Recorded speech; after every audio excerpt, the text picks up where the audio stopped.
ஆனந்தம் சில்க்ஸ் ஆடி தள்ளுபடி செம்ம ஜாலி ஆடி ஆஃபர் 5 முதல் 50% வரை. ஒலிம்பிக்கில் பதக்கங்களை வேட்டையாடுவோரில் முக்கியமானவர் சிமோன் பைல்ஸ். அமெரிக்க ஜிம்னாஸ்டிக் வீராங்கனையான சிமோன் பைல்ஸ் இந்த பாரிஸ் ஒலிம்பிக்கிலும் பதக்கங்களை குவித்துக் கொண்டிருக்கிறார். இவரின் வெற்றியை நாம் பார்த்து கொண்டிருக்கிறோம். இதற்கு பின் உள்ள போராட்டத்தை இந்த தொகுப்பில் பார்க்கலாம். சரியான குடும்ப சூழலில் வளராதவர் சிமோன் பைல்ஸ். 3 வயதிலிருந்தே இவரது வாழ்க்கை போராட்டம் தொடங்கிவிட்டது. போதைக்கு அடிமையான தாய் தந்தையால் சிமோனும் அவரது உடன் பிறந்த 3 பேரும் அரசு விடுதிக்கு செல்ல நேர்ந்தது. 5 வயதில் சிமோனையும் அவரது சகோதரியையும் இவர்களின் தாத்தா வந்து மீட்டெடுத்துக் கொண்டு தன்னுடன் அழைத்து சென்றார். தாத்தாவின் பராமரிப்பில் வளர்ந்த சிமோன் அரசு பள்ளியில் படித்துக்கொண்டே ஜிம்னாஸ்டிக்கில் ஆர்வம் காட்டினார்.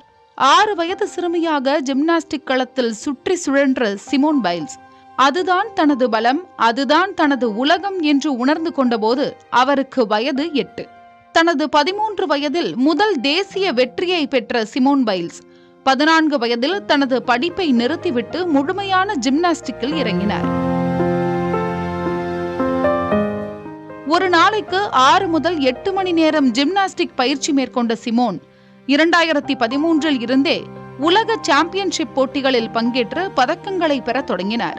இப்போது இவர் கைவசம் உள்ள உலக சாம்பியன்ஷிப் பதக்கங்களின் எண்ணிக்கை மட்டுமே 30. தற்போது வரை மட்டும் 9 ஒலிம்பிக் பதக்கங்களை கைவசம் வைத்திருக்கிறார். பாரிஸ் ஒலிம்பிக்கில் இன்னும் 2 போட்டிகள் இவருக்கு மீதம் இருக்கின்றன. சிறு வயதிலிருந்து பயிற்சி பெறும் போட்டியில் பதக்கம் வெல்வது மிகவும் எளிது என்கிறீர்களா? ஆனால் சிமோன் சந்தித்த பிரச்சனை வினோதமானது. ஜிம்னாஸ்டிக்கில் சிமோன் பைல்ஸ் பெயரிலேயே 5 ஸ்டன் ஸ்கில்ஸ் இருக்கின்றன.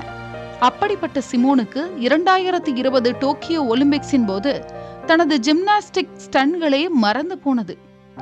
அடுத்து என்ன ஜிம்னாஸ்டிக் நகர்வை மேற்கொள்வது என்பதை மறந்து போய் நின்றார் பைல்ஸ். இது மிகவும் அரிதானது. ட்விஸ்டிஸ் என்று மருத்துவ உலகில் இதனை அழைக்கிறார்கள். எதில் திறம்பட இருக்கிறோமோ அதையே மறப்பது எத்தனை வலி மிகுந்தது. ஆனால் சிமோனின் பிரச்சனையை அமெரிக்க மக்கள் ஏற்கவில்லை. 2016 ஒலிம்பிக்கில் 4 தங்கம் 1 வெண்கலம் என பதக்கங்களை வென்ற வீராங்கனை 2020 ஒலிம்பிக்ஸில் பயந்துவிட்டார் என்று விமர்சித்தனர். அதிலும் அணிப்பிரிவில் 2 பதக்கங்களை பைல்ஸ் பெற்றிருந்தார். தனிப்பிரிவில்தான் பைல்ஸ் தடுமாற்றத்தை சந்தித்து விலகினார். அமெரிக்காவில் கடும் கண்டனங்களை சிமோன் சந்தித்த நிலையில் மன அழுத்தத்தாலும் குடும்ப சூழலாலும் ஏற்பட்ட இந்த பிரச்சனையை அவர் வெளிப்படையாக பேசத் தொடங்கினார். சக ஜிம்னாஸ்டிக் வீராங்கனைகள் சிமோனுக்கு ஆதரவாக பேசியதோடு இதே பிரச்சனையை எதிர்கொண்ட பிற வீராங்கனைகளும் குரல் கொடுக்க தொடங்கினர். அதுவரை களத்தில் சாதித்த சிமோன் பைல்ஸ் வீரர்களுக்கான மன அழுத்தங்கள் பற்றி விழிப்புணர்வுகளை உருவாக்க தொடங்கினார்.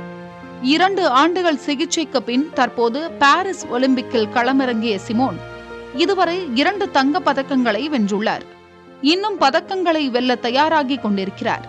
13 வயதுடையோர் கோலோச்சும் ஜிம்னாஸ்டிக்கில் 27 வயதில் மூத்த வீராங்கனையாக சாதிக்கும் சிம்னோஸ் தனது பதக்கங்களால் பதில் அளித்துக் கொண்டிருக்கிறார்.